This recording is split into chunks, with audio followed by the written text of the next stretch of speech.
All right, let's stand up.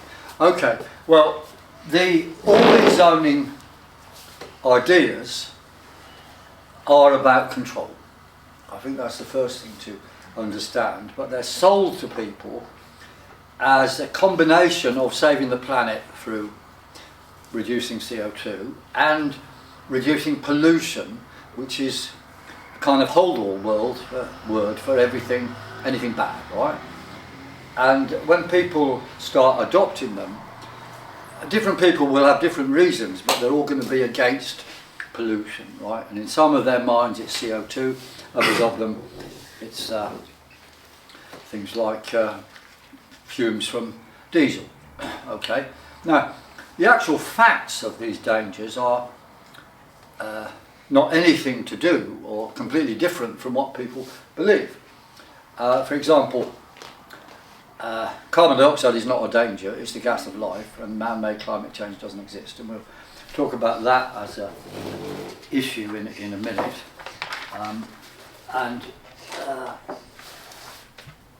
The idea of poisonous pollution from diesel cars, of course, is kind of real, but London air, or any air in any city, is now cleaner than it ever has been for 1,000 years, basically, because, you know, in the past there was loads of coal burning, before that they were burning dung and wood in cities and so on, and in London you used to walk around for a day and your collar would be black, you know, so, I mean, it's cleaner than it ever has been. So is there any need for it? The answer is no. And if you look at the details, like outer London, where they want to extend the ultra-low emission zone to, that passes all the tests of European Union and others on very clean air. So it's a nonsense, and the same would apply to other cities. So the basis for what they're doing is just false in terms of actual pollution. And if you want to look at the arguments about carbon dioxide, that is also a nonsense. And you can see very clearly they have another agenda. You see, here we have, this is a false origin, of course, the real bottom of that is there. So on a normal graph, this is just a small increase of CO2 over the last, since 1960, right? So they have all these conferences that produce policies, and more wind farms, you know, control of this, control of that, but they have no effect whatsoever on carbon dioxide levels. Completely no effect. So there's another reason for it. The reason for it is, of course, control, moving you towards a digital currency based on carbon usage, and the carbon usage then, of course, is to control you. You've got to have a carbon footprint measurement to be on your app and part of your way of being. And in China right now, for example, there is control. People describe it as a social credit system, which I think should be called a social discredit system. But what happens there, and I know people who've been to China, they found this out because they were, you know, living there.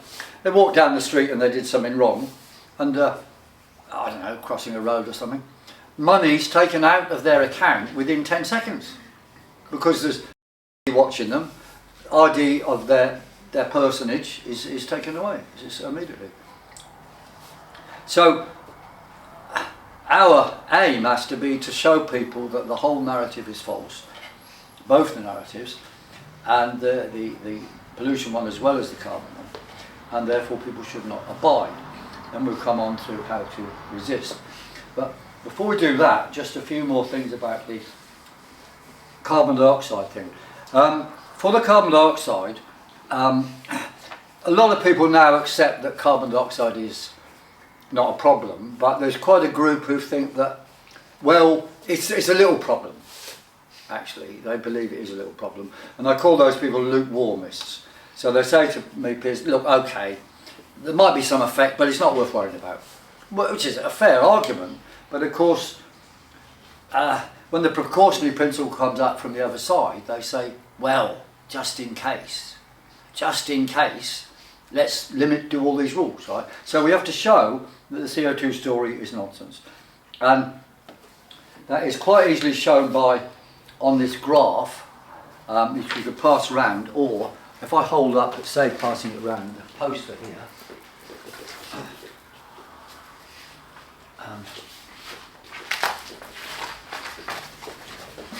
you've seen this before.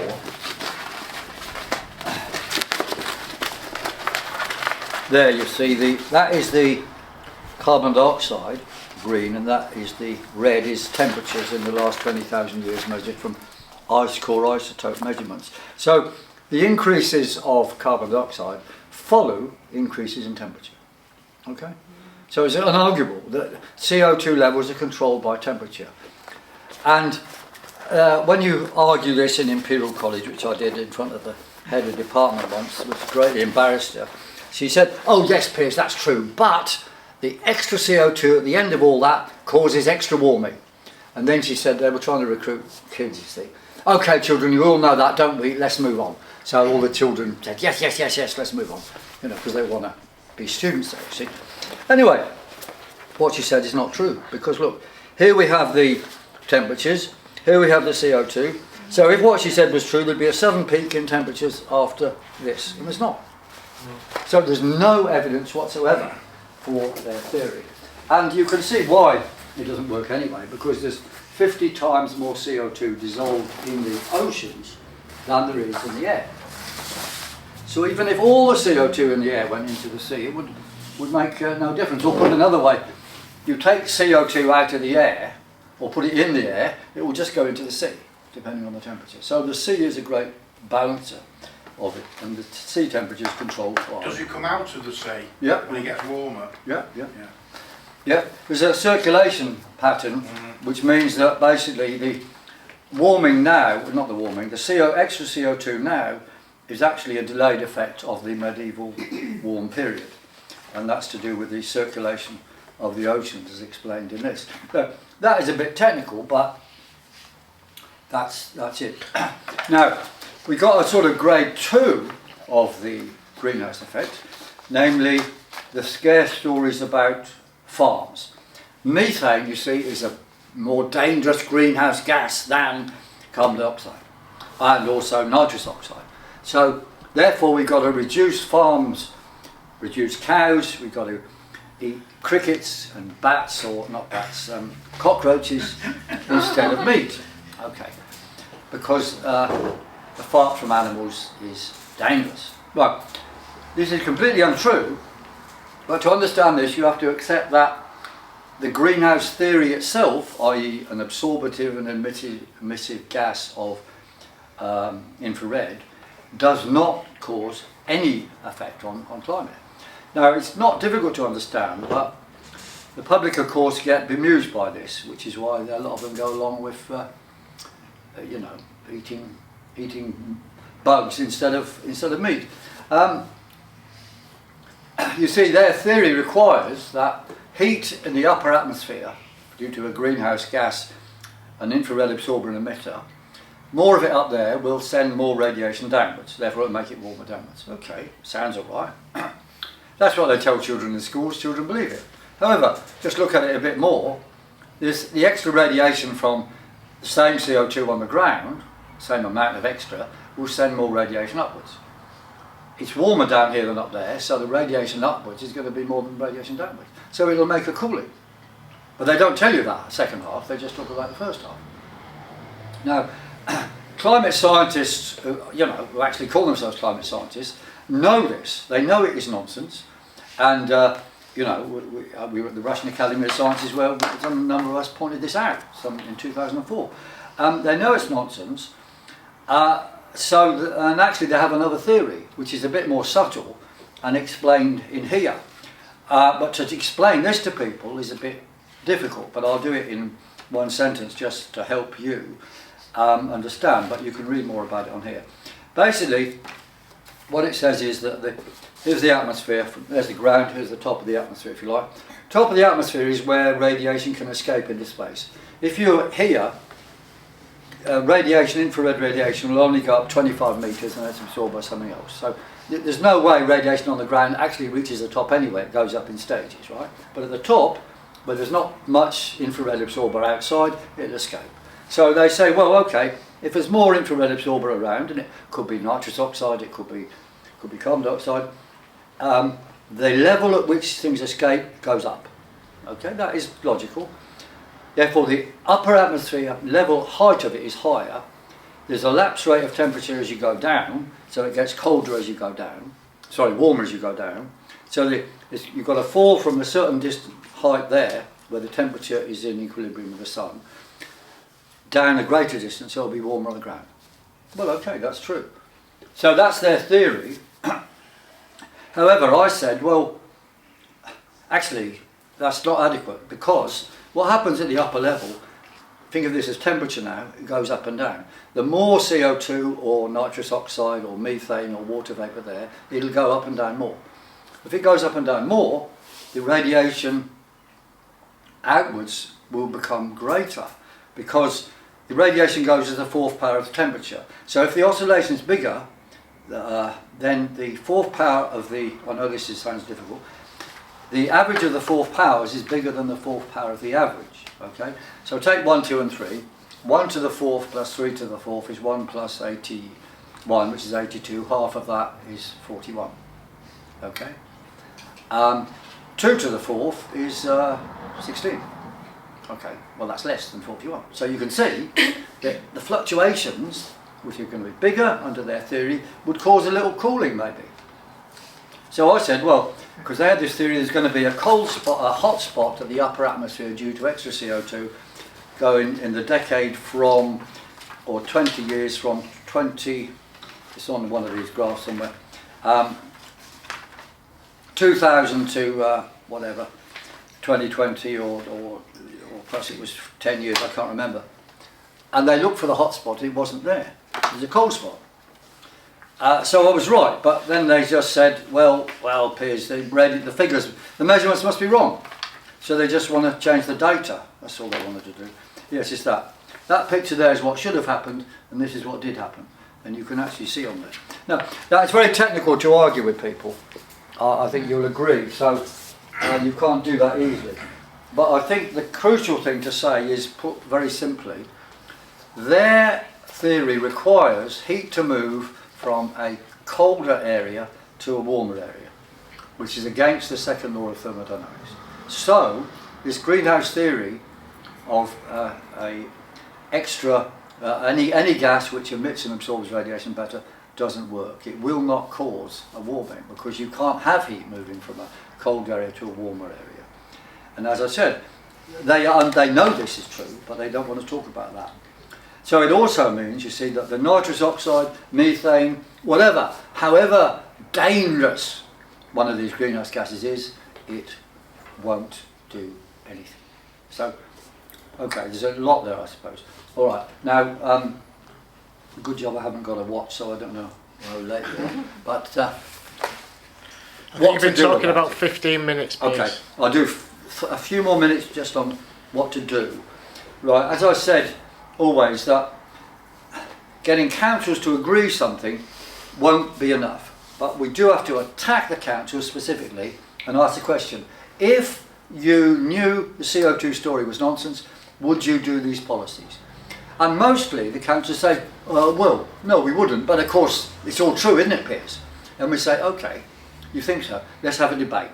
Now, we've got Romford Council agreeing to have some kind of debate. We've actually met the leader, and he's actually started thinking, you know, which is surprising. Same in Colchester. You know what I mean? They're councillors. They're just sort of in this doing good for the world, and they suddenly find things aren't as simple as they thought. But we should press every council to have a debate, and furthermore, they should say that they are. Well, and then we argue about the actual dangers of zoning. We know what the zoning does. We know that it decreases businesses. We know it prevents the right to travel. And we also know it's propaganda for the climate nonsense. But the first 2 points are clear. And shopkeepers are up in arms. So we've got to get them around us and say no to this zoning. But at the same time, argue the bigger picture. Because then in the long run, is that if we win the bigger picture, we win. If we lose the bigger picture, we lose. I mean, that's what's going to happen in the next 5 years. So go to the councils, get them to oppose the zoning, and then say, be practical, guys. That means you have got to refuse to put up the cameras where it needs cameras.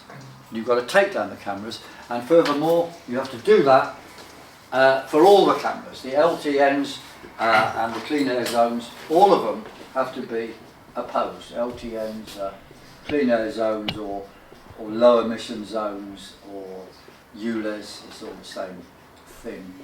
And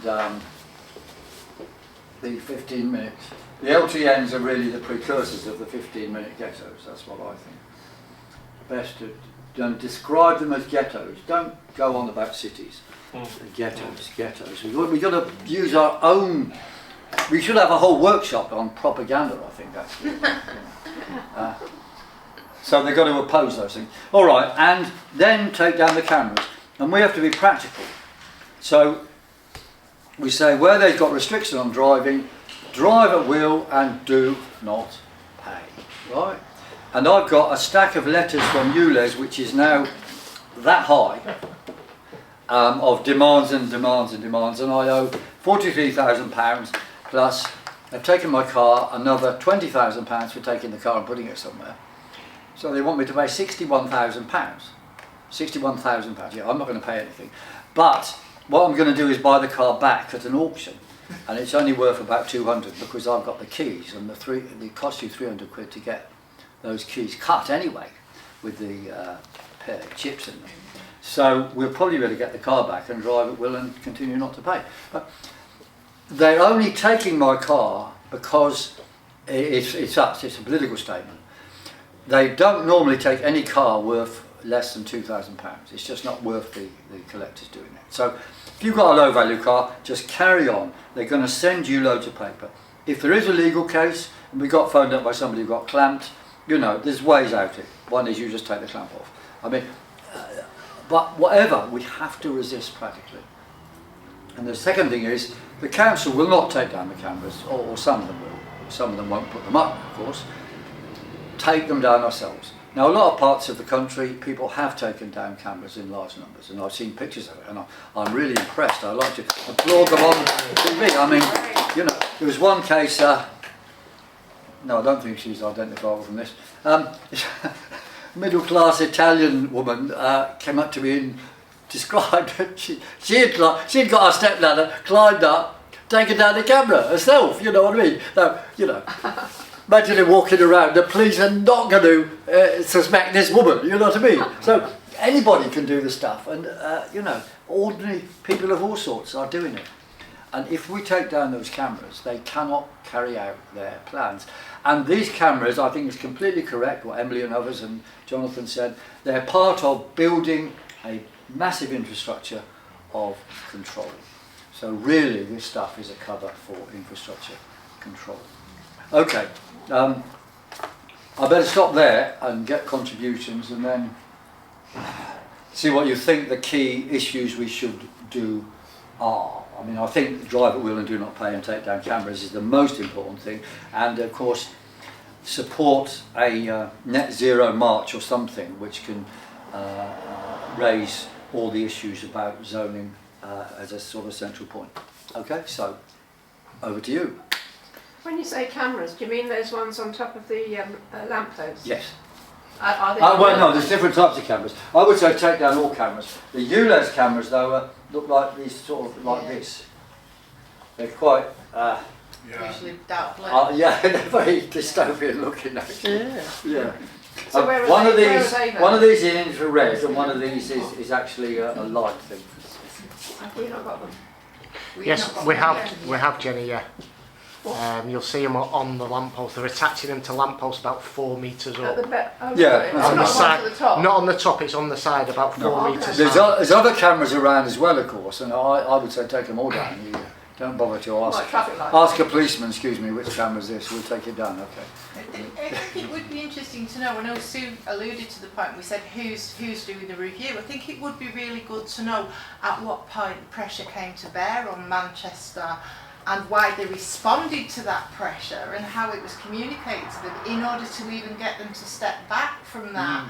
Because maybe there's something to be learned from that for maybe other councils as well.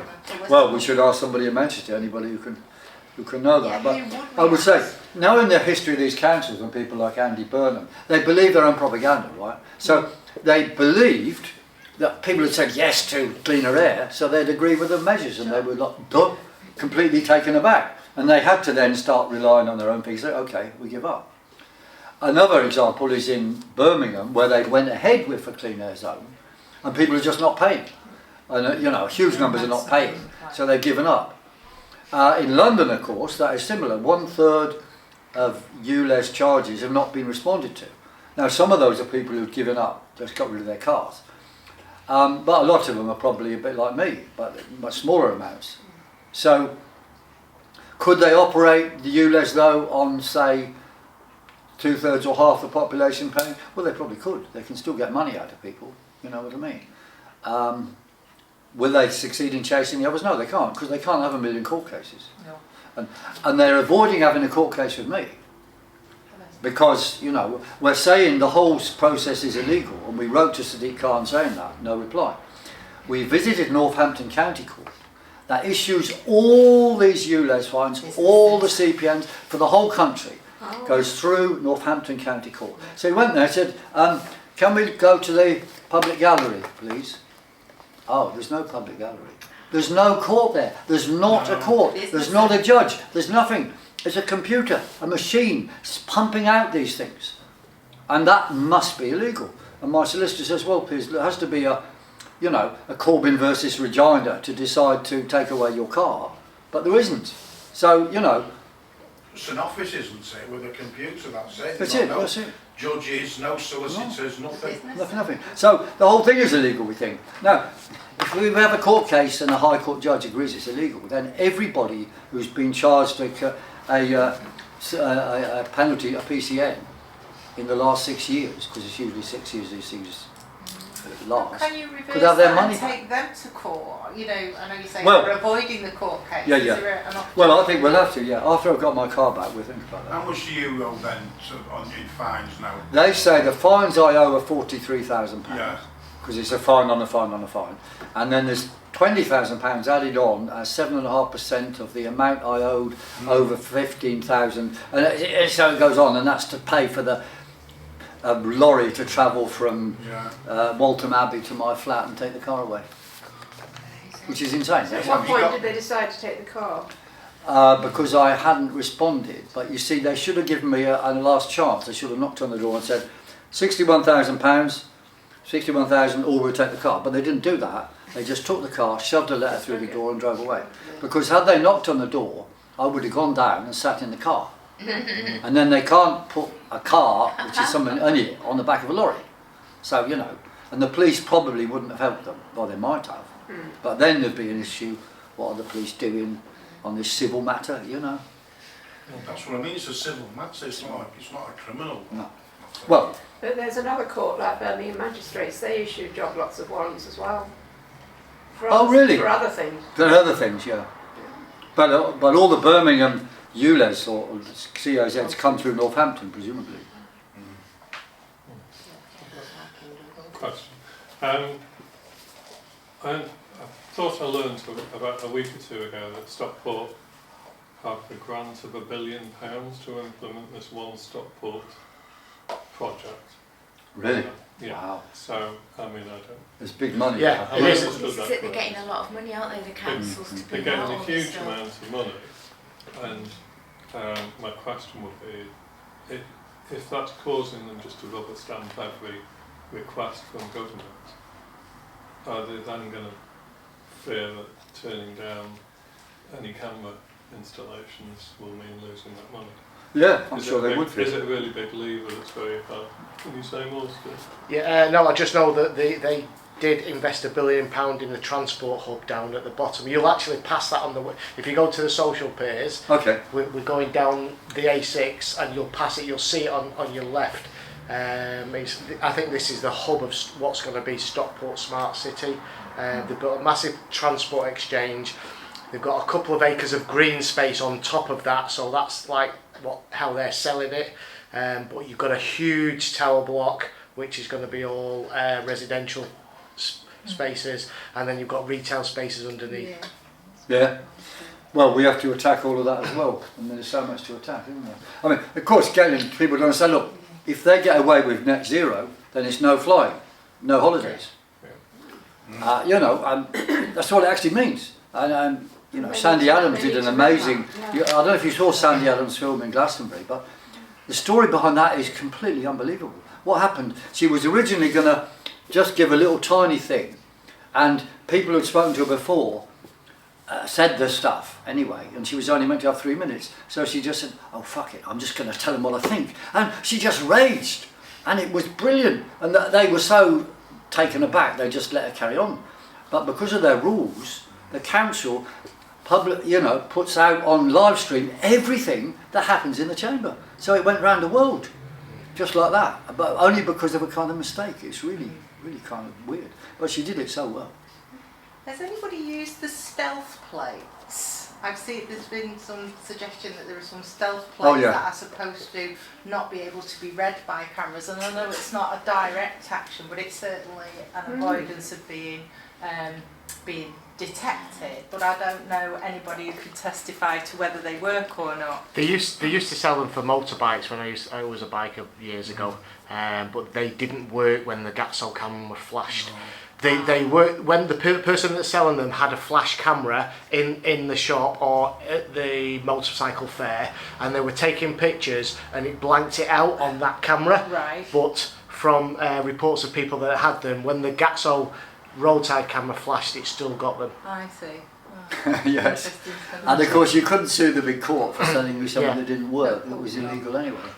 So you know what I mean? Just interesting to know if anybody had actually... I think there's lots of ideas like that. One is that apparently the number plates that have got letters sticking out, the cameras get confused with those.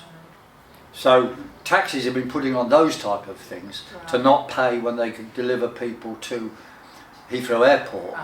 They've got to pay to turn up, and they charge the passenger the money, but actually they don't pay anything because it's not recorded. Now, this could be just an anti-taxi story, I don't know. But see, there's a lot of ideas like this, but in the end we've got to break the whole scheme, not kind of dodge around it. You know what I mean? So that's why I'm not going to go down that route at all. Some people might want to though, yeah. Any more points? So we make some list of things to say then. What do you want to say first of all? What were the 3 points that you mentioned, Piers? One was drive, do not pay. Yeah. You listed 3 of them at the beginning. I tried to think of any more. If you're happy with those, we'll get rid of that ugly camera. Well, there was about 4, wasn't there? So you Sabotage. go to the councils and demand refuse to these schemes, and ask for a discussion on the CO2, a public discussion on the CO2, well actually greenhouse, because it covers all the greenhouse gases, which is a good point. You have to broaden it out a bit so that get the farmers on board. Greenhouse com. So we have public debates. Public. Oops, sorry. How's that going in Holland?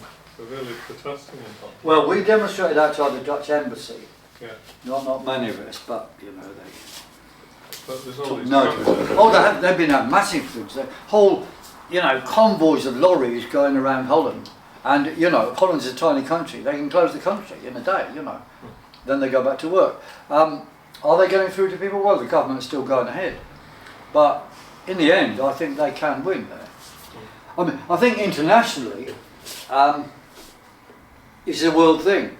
If one country gives in, then of course the whole shooting match might collapse. I don't know if that's true, but it would certainly help.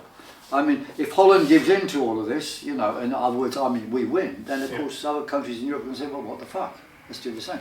Same with India, right? If the Sikhs win in India and the Punjab becomes independent, the Modi regime could collapse. You know, that would be fantastic. Anyway, so that's one. Councils demand. We demand the councils. Demand the councils refuse the schemes. Two, we ask them to discuss greenhouse debate, discuss the greenhouse con and have a debate. Three, actual resistance, which comes in two bits, is drive at will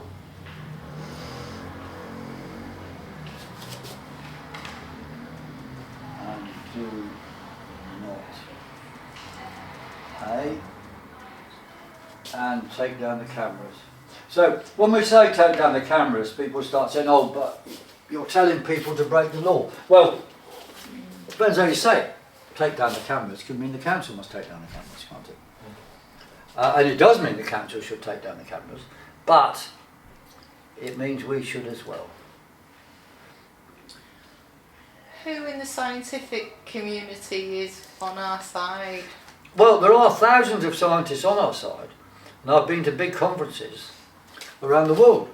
And the Russians were on our side at one point, but they decided to sign the Kyoto Protocol as part of a deal to allow them to kill people in Chechnya, which I could go into in a minute if you wanted to, but it might take a few minutes to explain. But the Russian Academy of Sciences did vote that this stuff was nonsense and they should not sign the Kyoto Protocol. We've had conferences around the world of a few hundred, I suppose. You've had them in Portugal, had them in England, numbers of places in America, where the scientists, and they're all qualified people generally, mostly physicists like myself, but some chemists as well, say that the greenhouse effect is fake science, and that man-made climate change doesn't exist. So they're all hard line, not lukewarmists. There are a few lukewarmists who say, yeah, there's a small effect, Piers, maybe. Let's ignore it. The guys who are saying that are generally doing it to keep their jobs anyway. Mm-hmm. Like Richard Lindzen, who's a fantastic guy actually in America, but he adopts officially the lukewarmist position, probably to keep his job. Right, well, that's those points. The other thing I think is the bigger picture. We have to use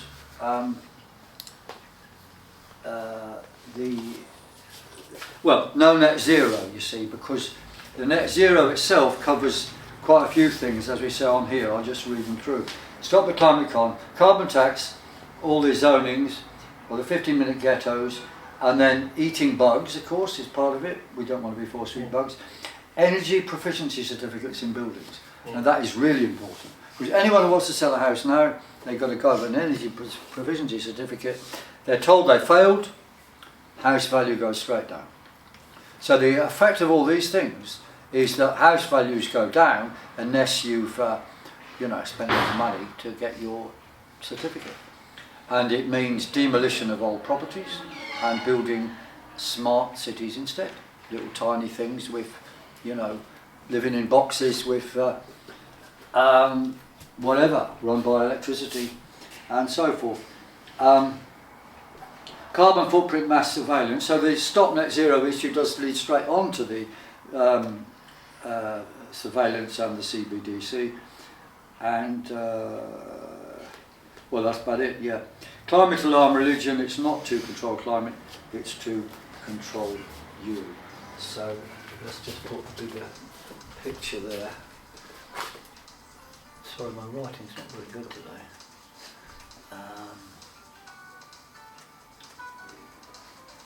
That's a phone, but don't worry.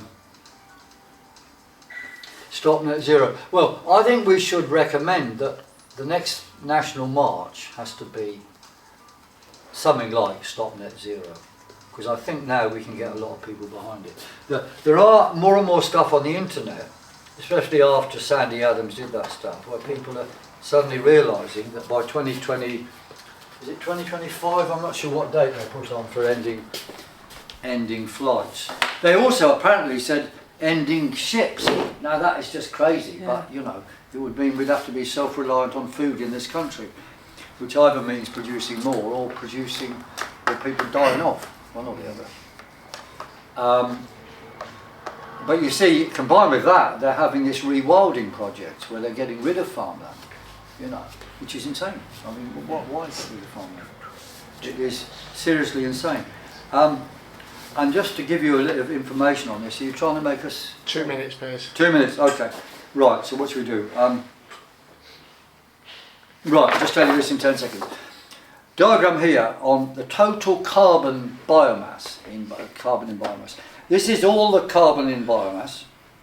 This is trees and plants. This is bacteria. This bit there is fungi. This bit there is single cell microbes. And then there's protozoa or something. And then there's a little square here of other things. Animals, basically. This is human. And there's that bit in there. Humans are this bit inside that. Wow. So the man's part of the carbon cycle is infinitesimal. The idea that this dot within the fucking dot is causing chaos in the whole is completely insane. I just thought I should share that with you. But, alright, so these are, well, are you happy with these 4? Okay. Yeah. And who wants to report back? Shall I report back or does someone else want to report back?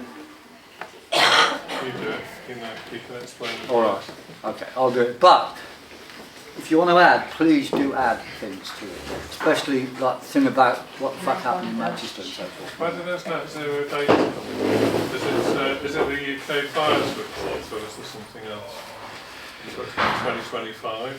The date. The net zero date, yes. Better ask Sandy Adams. I think it's 2025, yeah. Yeah, where does it come from?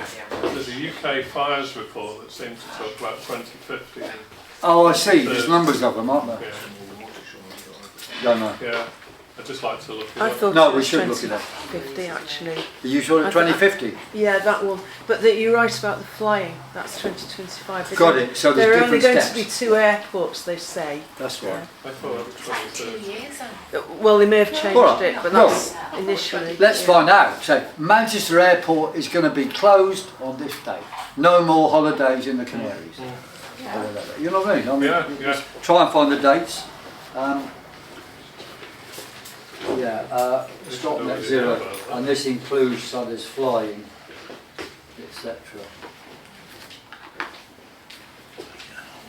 Well, I mean, Playa Las Americas in the Canaries is, well, everyone speaks with a Manchester accent there is well known. Spanish is merely a dialect, you know. Given how persuasive it was as to encourage people to take it in order to keep their holidays, That's it might right, also be one of the key elements Yeah. of persuading people not to buy into this suggestion Yeah, I think in order that's to good, keep yeah. their holidays. We can be the holiday party. Something like that. It seemed to speak to a Where lot the of people, fun. didn't it, sadly? Conspiracy theorists are fun. We believe in holidays Okay. and eating what you want. Well, That's why a lot of people. as we put on the top of this one, keep your right to drive, fly, live where you want and eat what you like. Yeah. And the main political parties don't agree with that. They don't even agree that you're a man either. Well, you might be, but you're quick to side. I'm sure. Got the evidence. Yes. All right. Well, anyone want to take some of these now? Just want to take around. We've got more bundles of them there, but you might as well take some now. Also, the people say this is very useful to. You want to sort of pass them round? Take a bundle. Take a bundle. There's more. You can take loads and loads.